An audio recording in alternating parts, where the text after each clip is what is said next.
Hey, hello everybody. Welcome to the Bass Therapy Podcast, episode number 3. I want to talk today about happiness, musical happiness. I made this video yesterday and I gave some homework. And the homework was you need to record a solo and you must find 2 things that you love about your solo. Not things you don't hate, things that you love, that you like, that you enjoy. And I got this, and told people to share their experiences after doing this exercise on the comments. And someone wrote something really beautiful that it really helped them. And after answering him, I started to think about this subject. But basically, what I told him was that we are the only one that are responsible for musical happiness. Now, I actually used ChatGPT for this, for this comment, and it edited the comment. And I said happiness, and ChatGPT corrected it to musical happiness, and I think it's beautiful. Not happiness, musical happiness. Happiness is, I don't know, maybe people have different situations in life, but I cannot say that. I do think that we are the only people in charge of our happiness, no matter the situation. Doesn't matter if you're at war or whatever your situation is, you always have, we are the only one in charge for our happiness. But I guess some extreme situations are extreme. But what I can say for sure is that we are the only one responsible for musical happiness. And that's a lot, because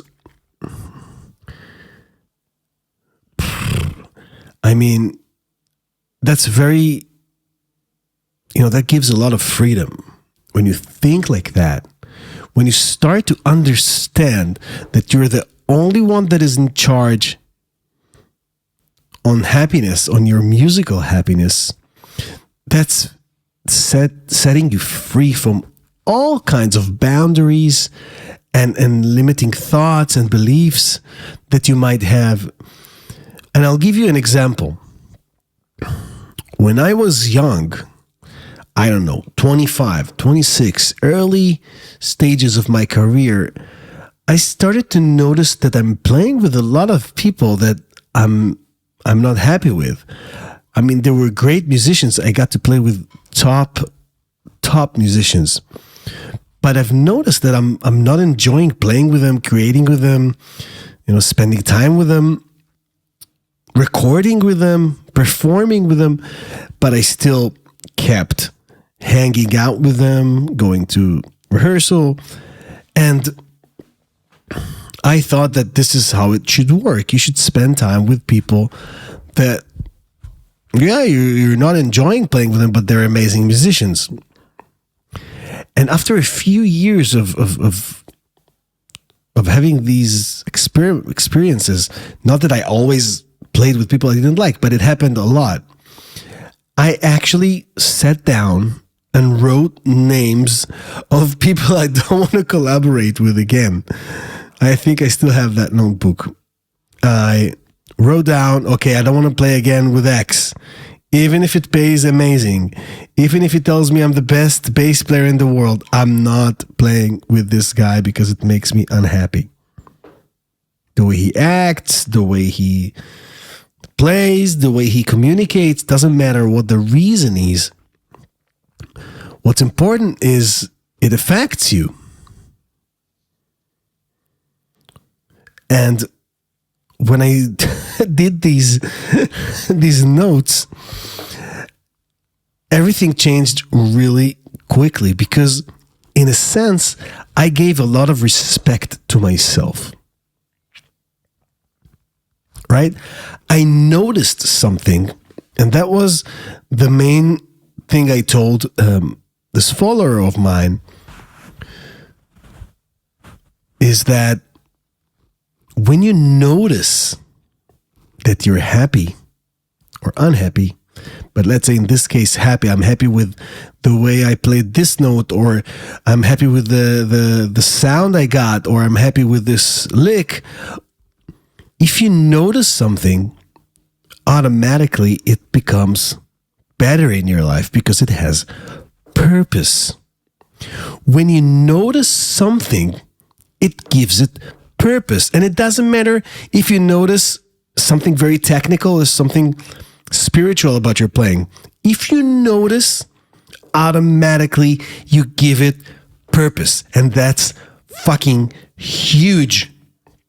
That's huge. Now, the second thing that happens is even more, it's even bigger. When you notice, when you are aware, when you listen to yourself, everything becomes an opportunity. Everything becomes an opportunity. A mistake, right?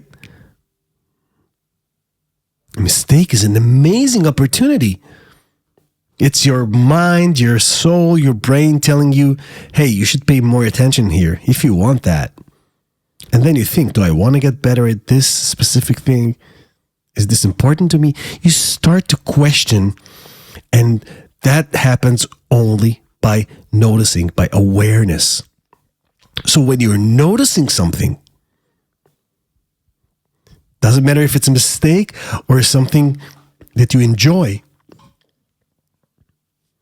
it gives it purpose, instant purpose. And that's a lot, because purpose is something to go for the long distance, right? It's not something that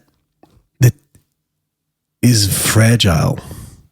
For example, a compliment is very fragile, right? Someone can give you a compliment after a show, one more compliment, one more compliment, one more cool comment on YouTube.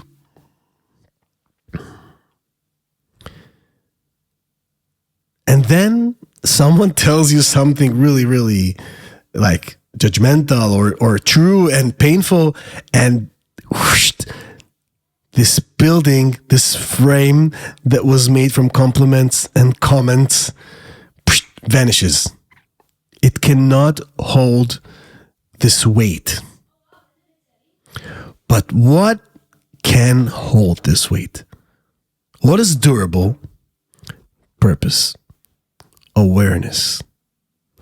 It takes anxiety, fear, and all the other things you guys suffer from when you play, when you record, when you perform, and it makes it, I don't want to say 100%, I don't want to say 80%, but 70% lower. Purpose is something deep, is something that no one can take from you. No one can take purpose away. Not a bad comment. Right?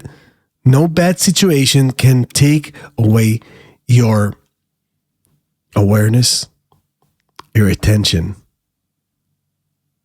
and you being proud of yourself. Because you always know that everything that happens brings you closer to be better. Think about it. Every second you breathe makes you a better person. Every note you play, every time you don't play and feel bad about it, everything makes you who you are right now.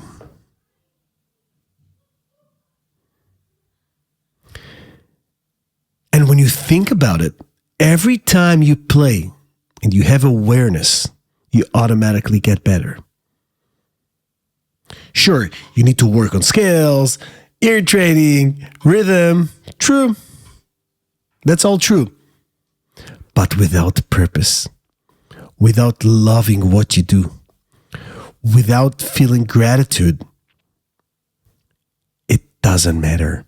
All the practice, all the fancy basses, all the music schools, all the pedals and the effects and the computers and the laptops, they all don't matter. What matters is what you think about yourself. That's the most powerful tool you have, your thoughts.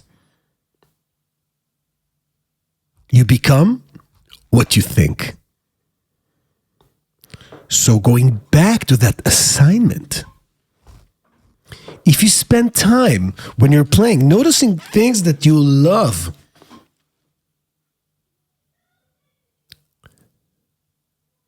that's thinking and becoming these thoughts. And the best part is that when you think like that, the things you need to improve are not that scary. Let me tell you more than that. They become something you thrive off. They become a fuel. They sharpen your sword. You'll be so powerful. It's like having a superpower because nothing can hurt you, because everything makes you grow. And if everything makes you grow, then everything makes you grow. You don't look at your life with zeros and ones. I had a bad show. That sucks. That hurts. You messed up the form. That hurts. That hurts. But that show was also cool because I did that and I did that and I couldn't do that yesterday. Now I can. Okay, so I see the path. I see my improvement. And I also look at what I need to get better at without making a drama. Reacting with calmness, with kindness to yourself. Think about it. If you appreciate two things in that recording you did yesterday, it will be so much easier to look at the things you need to improve. It like expands your heart, giving it even more room for things to improve. I have 3 children, and they always say that when you have the first child, you cannot believe that you can love another child. And then the second child comes, or in my case, 2 in one shot. And the heart is being expanded. It's endless, guys. It's endless.